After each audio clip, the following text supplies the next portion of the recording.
Ces images ont été tournées jeudi dernier. On y voit des Lyonnais en tenue estivale profitant d'un grand soleil.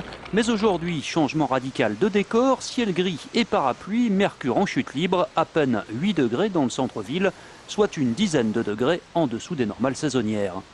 Il a neigé hier sur le Pilat, il neige encore un peu ce matin. Hier, on a aperçu des flocons de neige sur les monts du Beaujolais. Certains diront que c'est la période des saintes glaces, mais comment expliquer scientifiquement une telle chute des températures? Ce qui se passe, c'est qu'au mois de mai, on a tout d'abord beaucoup d'air chaud qui commence à affluer d'Afrique, d'Espagne, du Portugal. La température se réchauffe puisque c'est une période de transition entre l'hiver, on va dire, et l'été.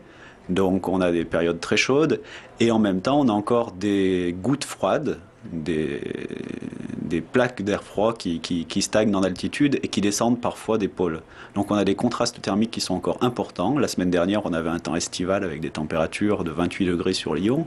Et puis là on a une descente d'air froid qui vient du pôle et on a donc de forts contrastes thermiques. Il faut remonter à 1991 pour trouver des températures aussi basses à Lyon début mai, mais l'histoire de la météo est pleine de records étonnants si l'on regarde encore plus loin dans le passé.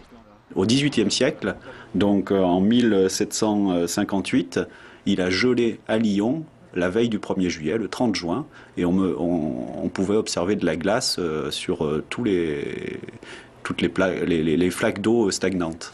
Demain, ne lâchez pas votre parapluie, le temps ne changera pas beaucoup. En revanche, bonne nouvelle, une amélioration se dessine à partir de ce week-end.